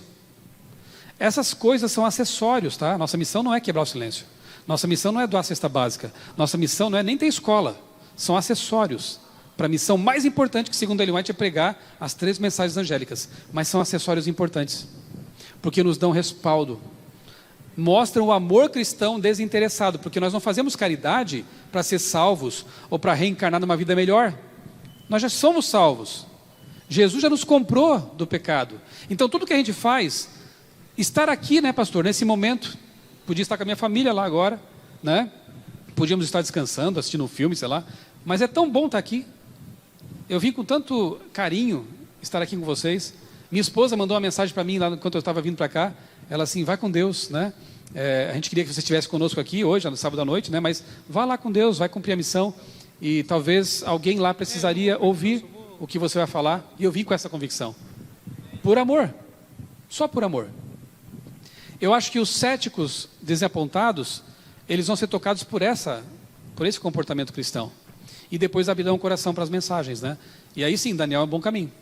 Daniel, quando eu estudei pela primeira vez o livro de Daniel, eu fiquei apaixonado e até hoje eu sou encantado por aquelas profecias que confirmam que a palavra de Deus é real, é inspirada por Deus, porque quando eu estudei a primeira vez Daniel 2, eu pensei, é impossível. Escrito há 500 anos antes de Cristo. E anunciar toda a história da humanidade em um capítulo é humanamente impossível. Eu creio que o criacionismo, por isso que esse tema de hoje a gente está falando sobre isso, escatologia e criacionismo. Eu creio que o criacionismo, com seus argumentos interessantes, e as profecias bíblicas são argumentos muito fortes para convencer céticos como eu fui. Então, ame, seja coerente, dê um bom testemunho e apresente argumentos sólidos. Isso é irresistível. Isso aí. Alguma pergunta ainda mais aqui? Tem ali a mão levantada. Ô, pastor, boa noite aqui, do lado do Wilton aqui. Lalação, eu prefiro não comentar porque eu não tenho informações suficientes sobre esse assunto, né? Mas eu sei que, claro, o ser humano ele foi claramente projetado para a fala. É um processo fantástico, maravilhoso, né? Mas como eu não tenho, assim, não li muito sobre isso, eu prefiro realmente não comentar. Ok. Tá bem? Sim. Aqui. Aqui? A pergunta Ô, pastor, aqui, ó, eu não é pergunta o meu, é Certo. só um adentro ao assunto, porque eu fiquei curioso aí sobre quem é Greta Thunberg, e hoje, no dia 26, né, eu não pesquiso muito esse assunto, não fico adentro desses assuntos, mas hoje, no dia 26, o Papa Francisco, acabei de abrir o celular aqui no G1, ele citou, né, a Greta Thunberg como uma pessoa importante no movimento relacionado ao que você diz, e diz que a Amazônia sofre todo tipo de injustiça, e ele falou aqui ainda mais que pretende criar um departamento lá da Igreja Católica só para cuidar desse assunto. Está aqui, ó, G1, Greta Thunberg. Só confirma realmente, né? Porque quem é Greta Thunberg? É uma adolescente, que acho que está com 16 anos agora, sueca, que alguns anos atrás começou com esse ativismo ecológico. E ela conquistou o mundo, né? E quem vai ter coragem de criticar uma criança? Né? De falar mal. Ela é o personagem ideal, porque quando o Al Gore falava, a gente detonava com ele na boa, porque o cara era adulto, era um político americano, quase foi presidente. Então, o cara é tão hipócrita que falava que o mar ia subir. É uma imagem bonita de se ver uma criança. Uma adolescente. Então, o Al Gore dizia sobre... que o mar ia subir tantos metros e comprou uma mansão à beira-mar. É uma hipocrisia. Agora, a Greta, por ser menina, jovem, né? Ela fala, o mundo se comove e o Papa abraçou, logicamente, está tudo junto aí, né? E não é, para mim, surpresa saber que ele vai criar um departamento e vai intensificar os argumentos ecumênicos nesse mundo, porque ele tem um propósito por trás de tudo. Vamos acompanhando a sequência pelo seu blog aí, pelo seu canal no YouTube. Aqui agora a pergunta. Isso. A pergunta, pastor, tem a ver aí com Daniel, Apocalipse 11:7, que fala ali da besta que surge do abismo, e Apocalipse 17, verso 8, que também fala de uma outra besta que sobe do abismo, né? Uma vez o senhor pregando falou que no caso, identificou essa besta do capítulo 11 com a França no sentido de negação da verdade e tudo mais. E isso que a gente viu aqui também na questão do marxismo também como sendo um movimento que é um movimento de negação da verdade, né? E só que quando a gente olha para os momentos finais lá de Apocalipse 13, que você vê duas bestas, né, uma representando um poder religioso e a segunda um poder político, e depois no Apocalipse 17, essa primeira besta, na verdade, uma mulher, e a segunda seria o poder político, que também está lá no capítulo 13, eles se alinham para não se opor a uma religião, mas para impor uma religião. Ou seja, a gente sai de um extremo de negação e vai para um outro de imposição. E a palavra que aqui me chama a atenção nesses 2 versos é a palavra do abismo, né? Quando eles tiveram terminado o seu testemunho, a besta que vem do abismo os atacará e irá vencê-los e matá-los. Aqui é Apocalipse 11, 7. E Apocalipse 17, 8 diz: a besta que você viu e era e já não é, ela está para subir do abismo também. Então parece que nesse momento escatológico, a pergunta agora, nesse momento escatológico, essa besta aqui, por mais que ela esteja na extrema direita, ela se origina de alguma forma da esquerda. Como que a esquerda poderia ter alguma relação nesse momento final para a imposição de algo religioso? Fantástico. Porque só esses tópicos dá para ficar mais um papo reto inteiro aqui, né? Antes de eu começar a falar, eu já quero recomendar, para não esquecer, 2 vídeos que estão no meu canal. Um deles é justamente esse, a besta de Apocalipse 11 e a batalha da ideológica, uma coisa assim. Se colocar besta no navegador, lá no buscador do meu canal, você encontra essa palestra. Uma hora eu expus esse assunto de Apocalipse 11, que é incrível. E tem outra palestra sobre Apocalipse 17 também, tá? Que é aquela besta montada no dragão lá, no bicho lá, né? E tem os 8 reis, essa teoria estranha de que seriam 8 papas, foge totalmente do princípio historicista, né? Bíblico, mas tem gente aí que defende essa ideia de que seriam 8 papas e agora seria o último papa. Quero ver se esse papa morrer, o que vai acontecer? Furou a teoria. Então, não se encaixa. As profecias têm que ser analisadas no paralelismo, né? Então, Daniel, por exemplo, eu já volto lá.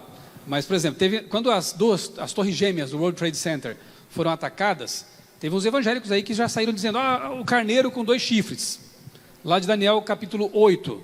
Então os chifres foram derrubados, as 2 torres gêmeas. Que falta faz estudar a Bíblia toda, ou pelo menos Daniel todo, né? Porque se você pega Daniel 2, 7, 8, 9, há um paralelismo. A cabeça de ouro corresponde depois ao leão do capítulo 7, que por sua vez, no 8 não tem mais Babilônia. Aí você pega o peito e braços de prata, corresponde no capítulo 7 ao segundo animal, que era o urso, né?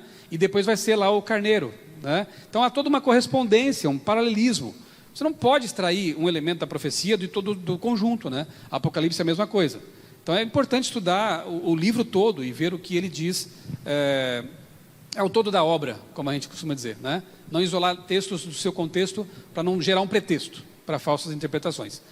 Daniel 11, Apocalipse 11 é um texto, é um capítulo muito interessante. Eu estudei mais a fundo recentemente para preparar uma palestra. E resumindo, né, essa besta que sobe do abismo, ela é identificada espiritualmente, profeticamente, com Egito e Sodoma, ali no capítulo 11. Egito é símbolo do ateísmo declarado. Quando o faraó disse a Moisés: quem é esse Deus? Eu não conheço esse Deus. Então, é quando uma nação se levanta contra o Deus Criador. E Sodoma representa a licenciosidade, né? A perversão. Quando foi na história mais recente, porque Egito e Sodoma não existiam mais quando Apocalipse 11 foi escrito, não no sentido de poder, né? Sodoma já tinha sido devastada. Qual foi o poder recente, mais recente na história, que declarou em Assembleia Legislativa que Deus não existe e entronizou uma prostituta como deusa da razão? A França revolucionária. E no grande conflito, Ellen White confirma isso. Não precisava nem ela escrever, porque, né? Mas ela confirma e diz que a França revolucionária, ela é representada pela besta que sobe do abismo. Não tem só 2 bestas no Apocalipse. A besta do Apocalipse 13, lá, as 2 bestas são Papado e Estados Unidos, ok? Isso a gente sabe. Mas tem outras bestas, e uma delas é essa do capítulo 11, que sobe do abismo. E aí ele colocou uma coisa bem interessante, né? Quando o ateísmo emerge, porque ali é dito que eles mataram as testemunhas. Quem são as testemunhas? Antigo e Novo Testamento. Então, na França revolucionária, há um movimento de destruição da religião. Eles acabam com a religião, destronam lá, tiram os padres de atuação. A Catedral de Notre-Dame foi usada para entronizar aquela prostituta, né? Uma profanação. E, além disso, instituíram uma semana de 10 dias, para acabar com a semana de 7 dias, que é bíblica. Depois tiveram que voltar atrás, o povo começou a ficar doente, né, e morrer. Não deu certo. Ou seja, tentaram varrer a religião dali. E o marxismo, olha que interessante, foi inspirado na Revolução Francesa. E não sou eu que estou dizendo isso. Autores seculares reconhecem que a gênese do marxismo naturalista e ateu está fincada na Revolução Francesa. Eles beberam dessa fonte. A esquerda ateia vem também disso. E aí alguns podem pensar, mas peraí, se a esquerda dominar o mundo, como é que fica essa questão da religião? Né? Como é que fica... Como é que vai ter um cenário religioso para a aprovação de um decreto dominical se houver um governo de esquerda que não está nem aí para isso? A ecologia é uma cola que une tudo isso. Mas além disso, nós assistimos agora, no nosso tempo, uma guinada à direita. Você percebeu isso? No Brasil. Que governo temos agora? De direita? Para alguns foi um suspiro assim de, que bom, agora algumas coisas que eram próprias da esquerda, que tinham que ver com antirreligião, com comportamento deletério, fora dos valores bíblicos, que bom, acabou isso aí agora por um momento. Pode ser que tenhamos um tempo de respirar um pouco, com um governo mais conservador e tal, mas não respire pouco por muito tempo não, porque isso vai durar pouco tempo. Estados Unidos, com Trump, o mesmo fenômeno. Um governo alinhado com a religião, mas que religião? Religião preponderante. Eu assisti recentemente no Netflix uma série, tem pouquíssima coisa que presta lá, mas essa série foi interessante. O título é The Family, A Família. Recomendo. É um documentário em forma de série que mostra os bastidores de um movimento religioso que existe já há décadas nos porões, nos bastidores mesmo, da política americana. Pastores poderosos que estão lá controlando muita coisa e usando Jesus como um instrumento para conquistar o poder. Tem um livro também que eu recomendo para vocês, o título é O Povo contra a Democracia. Gente, parece um adventista escrevendo, mas não é. É um professor universitário. Só que esse pessoal vai até um ponto, mas eles não conseguem identificar o que tem além disso, porque eles precisariam conhecer a Bíblia. Mas eles percebem que a democracia está sob risco. Esses governos de direita, que aparentemente são uma bênção nesse momento, serão aqueles que, aliados à religião dominante, vão impor leis para a maioria. Entre elas, eu penso, um decreto dominical. Porque movimentos de esquerda... Então, o que você percebe? Um movimento pendular. O inimigo está operando tudo, enquanto Deus permite. Então, ele joga as coisas para um extremo para que depois haja uma reação contrária. Esse é o movimento pendular, digamos assim. Um amigo meu, o Eduardo Lutz, que é um físico, ilustrou com o arco e a flecha. Então, ele dizia assim, que o arco e a corda ali, que é retesada, seria a esquerda. Os movimentos de esquerda, né, essas tendências assim, de ideologia de gênero e outras coisas mais que não vem ao caso, foram aqueles que puxaram a corda até o limite, ninguém aguentava mais. E o que ficou claro para o brasileiro? Que o brasileiro ainda é conservador. Tentaram empurrar a goela abaixo da gente uma série de comportamentos, né, ditos progressistas, mas não desceram pela goela.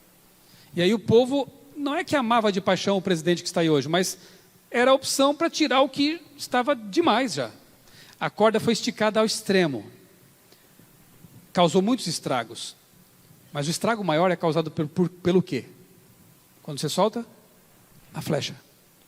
E essa flecha é essa tendência agora à direita, que aparentemente é uma coisa muito boa, e tem coisas boas, mas no fim das contas vai ser o movimento que possivelmente vai permitir, né, o endurecimento contra algumas minorias que não concordarem com a união de todos pela paz, pelo progresso.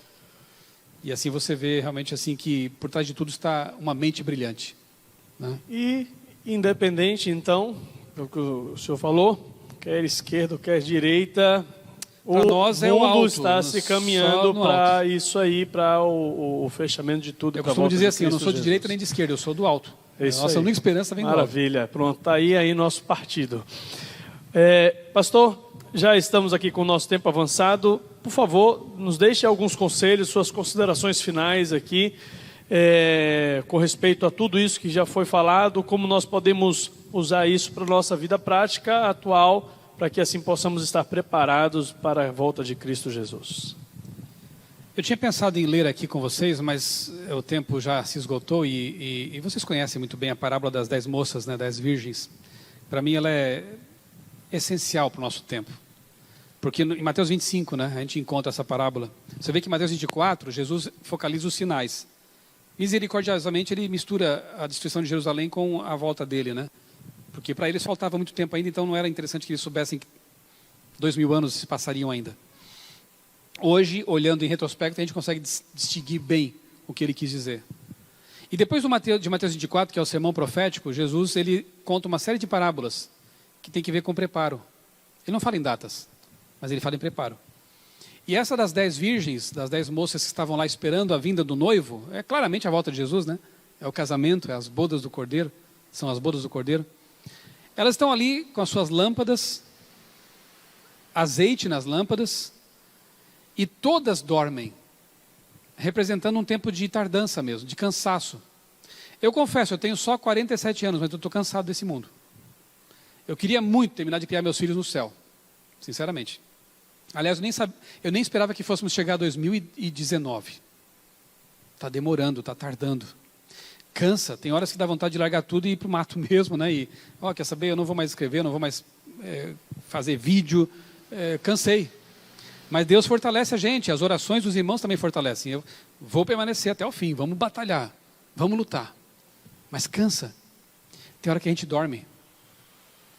Todas elas dormiram, as 10. Mostra que todas foram submetidas ao cansaço extremo. Mas 5 tinham uma diferença em relação às outras 5. Dormiram com azeite.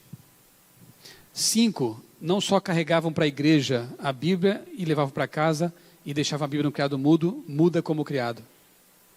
5 não se contentavam só em frequentar os cultos. 5 não se contentavam só em dizer que eram cristãs adventistas. Elas oravam todo o tempo. Elas liam a Bíblia devocionalmente todos os dias. O pastor falou lá no começo que eu era viciado em histórias em quadrinhos e livros de ficção científica. Era. E não foi fácil gostar de ler esse livro. Mas eu orei muito a Deus. Senhor, me ajuda a gostar da tua palavra. Porque eu entendi que ela é a tua carta. E eu tenho que conhecê-la. No começo foi difícil. Ler livro de ficção é muito mais fácil. Parece mais interessante. Agora pergunta se eu consigo passar um dia hoje sem ler a Bíblia. Ela é meu alimento. Ela é o meu pão, eu preciso dela para viver, né? Deus transforma nosso paladar, nossos gostos, nossas preferências. Eu gostava de um certo tipo de música, hoje não gosto mais, abandonei aquele tipo de música. Hoje eu quero músicas que me aproximam de Deus, que me trazem um sentimento de bem-estar, próprias para louvar a Deus. Deus muda nossos gostos, nossas preferências, nosso paladar. Bem, 5 delas tinham a lâmpada, a Bíblia, mas não tinham azeite sobrando. E na hora que veio o aperto, ou seja, o grito, lá vem o noivo, e agora? O que eu vou fazer? Vai dar tempo de eu estudar a Bíblia? Vai dar tempo de eu buscar a igreja e perder aquelas programações que eram tão boas e tão importantes que eu deixei de ir porque queria ficar em casa talvez assistindo alguma coisa? Será que vai dar tempo agora? Não dá, o noivo está chegando. Aquelas que, embora estavam cansadas, né, tenham estado cansadas, mas que tinham essa comunhão profunda com Deus, se levantaram e entraram para o casamento. Foram para o céu com Jesus. Então não se puna por estar cansado, eu também estou. Não se castigue por estar um pouquinho desanimado, eu também estou. Tem hora que desanima. A gente é de carne e osso. Mas não deixe de fazer uma coisa. Encha a sua vida de azeite. Quem é o azeite? É o Espírito Santo de Deus, né? Que pena que tem gente que diz que o Espírito Santo nem existe, né? Olha que estão perdendo.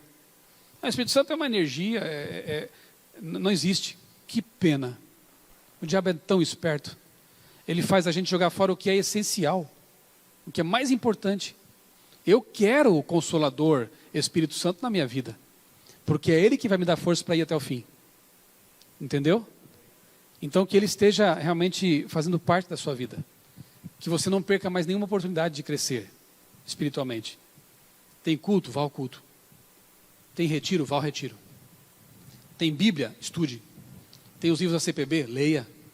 Tudo isso são recursos divinos para nos preparar para a volta de Jesus. Se você fizer isso, Ellen White é tão clara a dizer assim, que nós temos que fazer 3 coisas para estar pronto para a volta de Jesus. Primeira, aguardar pacientemente. Não perca a paciência, não desanime. Aguardar pacientemente. Segunda, trabalhar fielmente. E a terceira eu esqueci. Mas se eu ficar com essas 2 já está bom demais, né? Eu sempre menciono essa tela numa palestra minha lá, mas acabou fugindo.